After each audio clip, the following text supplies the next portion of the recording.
தூத்துக்குடியில் அமைச்சர் தங்கம் தென்னரசு செய்தியாளர்களை சந்தித்தார். அந்த காட்சிகளை பார்க்கலாம். இந்திய ராணுவத்தினுடைய படைவீரர்களின் தேவைக்கு ஏற்ற வகையில் அவர்களுக்கும் நம்ம அலர்ட் கொடுத்திருக்கிறோம். அவர்களும் அலர்ட் பொசிஷனில் இருக்கிறார்கள். தேவைப்பட்ட இடங்களில் அவர்களும் வர இருக்கிறார்கள். அதேபோல் கடலோர பாதுகாப்பு படையினரும் மீட்பு கோஸ்டல் கார்டு அவர்களும் மீட்பு நடவடிக்கையிலே வருவதற்கு தயாராக இருக்கிறார்கள். சில இடங்களிலே ஏர்ஃபோர்ஸ் ஹெலிகாப்டர்ஸ் அதையும் நாம் ப்ரொசீஜர் சர்வீஸ். ஏன்னால் பல இடங்களிலே தண்ணீர் இப்போது வெளியே வந்து சில இடங்களிலே மரக்கிளையிலே பிடித்துக் கொண்டிருக்கிறார்கள், சில இடங்களிலே மாடிகளிலே இருந்து வர முடியாமல் தவிர்த்துக் கொண்டிருக்கிறார்கள் என்ற செய்திகள்லாம் வந்து கொண்டிருக்கிறது. அந்த இடங்களுக்கு நம்முடைய பேரிடர் மீட்பு பணியிலே இருந்து அதிகாரிகள் இந்த வீரர்கள் இங்கே சென்றிருக்கிறார்கள்.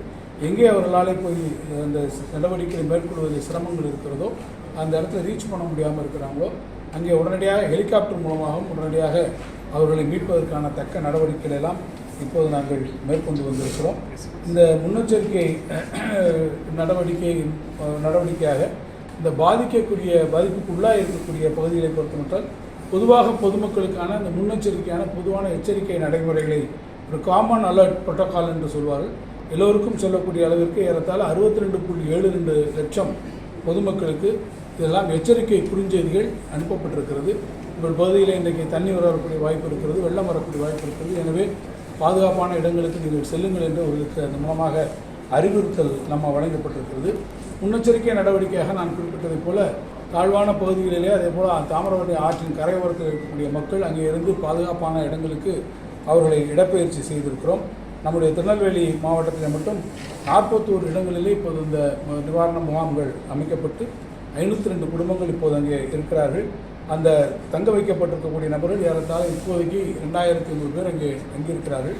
கன்னியாகுமரியில் 9 நிவாரண முகாம்கள் அமைக்கப்பட்டு 173 குடும்பங்கள், அதை 517 பேர் இப்போது இங்கே தங்கியிருக்கிறார்கள். தூத்துக்குடியில் 26 நிவாரண முகாம்கள், 270 குடும்பங்கள் அங்கே தங்க வைக்கப்பட்டு 4056 பேர் அங்கே தங்கியிருக்கிறார்கள். ஒட்டுமொத்தமாக இந்த பாதிக்கப்பட்டிருக்கக்கூடிய பகுதிகளிலே 84 நிவாரண முகாம்கள் இப்போது அமைக்கப்பட்டிருக்கிறது. ஏறத்தாழ 1545 குடும்பங்கள் அங்கே சென்றிருக்கிறார்கள். 7500 பேர் இப்போது அங்கே தங்க வைக்கப்பட்டிருக்கிறார்கள் சராசரியாக. அதில் குறிப்பாக சொல்ல வேண்டுமென்றால் நம்முடைய நெல்லை மாவட்டத்தில் தேவைப்படக்கூடிய அளவிற்கு நிவாரண முகாம்கள் ஒருவேளை மழைப்பொழிவு தொடர்ச்சியாக இருந்தால் ஒரு 235 இடங்களில் வைப்பதற்கான ஏற்பாடுகளையும் நாங்கள் முன்னெச்சரிக்கையாக அவை இப்போது தயார் நிலையிலே வைக்கப்பட்டிருக்கிறது. அதேபோல் பல இடங்களிலே தாமிரபரணி ஆற்று தண்ணீர் வந்திருக்கு. மற்ற இடங்களிலே இருந்து குளங்களிலிருந்து வளர்த்து கொண்டு வெள்ளங்கள் கொண்டிருக்கக்கூடிய காரணத்தினால் படகுகள் வந்து இந்த மீட்பு பணியிலே இப்போது ஈடுபட்டு இருக்கிறது.